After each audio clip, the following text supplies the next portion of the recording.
Direct and indirect speech. Direct speech. We make out the actual words. This is called direct speech. Examples. 1. He said I am busy now. 2. He says I am ready.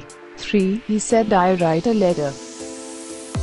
Indirect speech. We may report what is said without quoting the exact words. This is called indirect speech.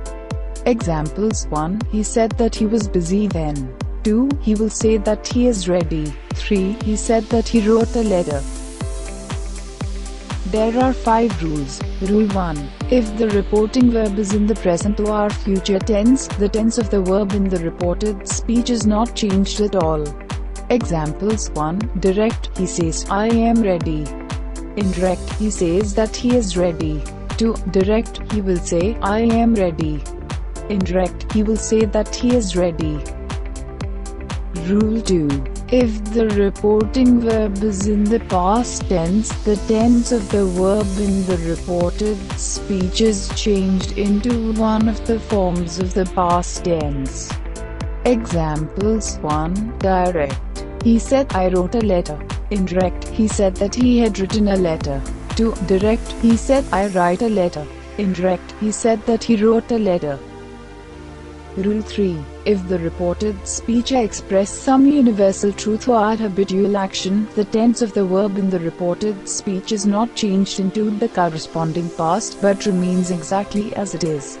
Examples. 1. Habitual action. Direct, he said 2 and 3 make 5.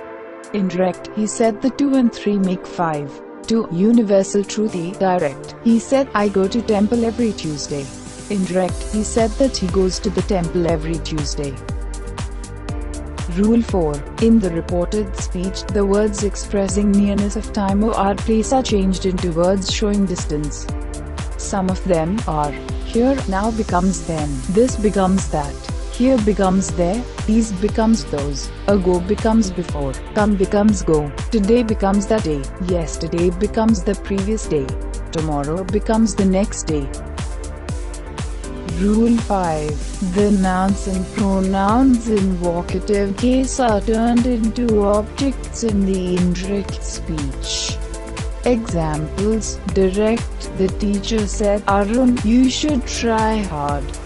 Indirect, the teacher told Arun that he should try hard.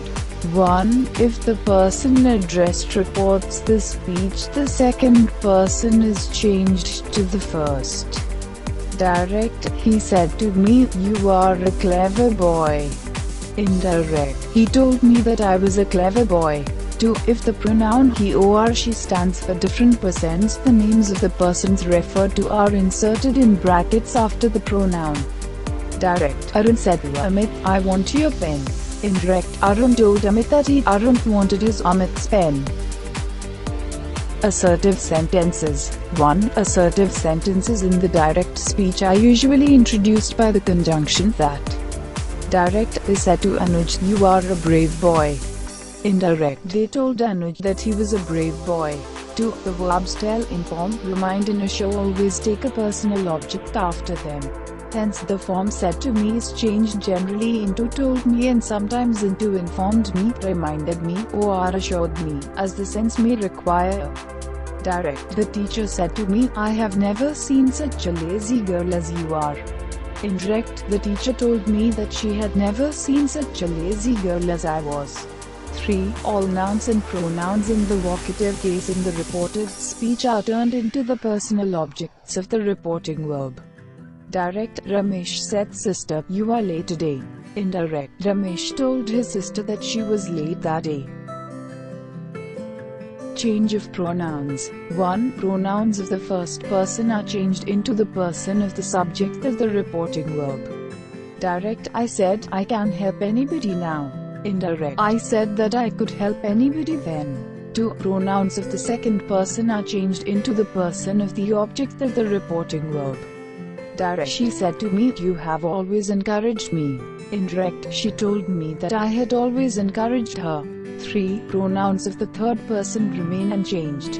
Direct, he said, she is a nice girl. Indirect, he said that she was a nice girl.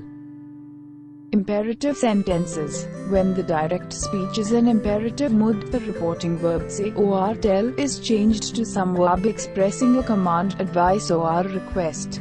In such a case, you should select the right verb best suited the sense. Such verbs are given below: command, order, command, tell, advise, advice, are you, request, request, ask, desire, entreaty, beg, pray, entreat, implore, proposal, suggest, propose, prohibition, forbid.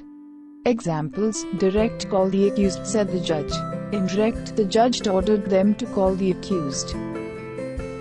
Exclamatory sentences. In reporting a wish or an exclamation in the direct speech 1, the reporting verb say or tell is changed into wish, bless, pray, cry, exclaim, declare, confess, cry out, etc. With such phrases as with regret, with delight or joy, with sorrow, where necessary. 2. The interjections and exclamations such as oh well, hurrah, alas, bravo, curse it, are omitted in their senses expressed by means of suitable phrases. 3. The exclamatory form is changed into a statement and the note of exclamation is replaced by a full stop. Example: direct, he said, God save my son. Indirect, he prayed that God might save his. Interrogative sentences. In reporting the question in the indirect speech 1, the reporting verb is changed to asked, inquired, requested, demanded, etc. 2. Whether or if is used after such an introductory verb whenever the direct question admits of one or two answers, yes or no. 3. The note of interrogation which is placed after questions in the direct form is replaced by a full stop. 4. If the questions begins with an interrogative pronoun or an interrogative adverb, such as what, which, when, whose, who, where, how, and why, the same word is used in the indirect speech to introduce the words spoken by the speaker. Direct, he said to us, are you going away today? Indirect, he inquired of us whether we were going away that day.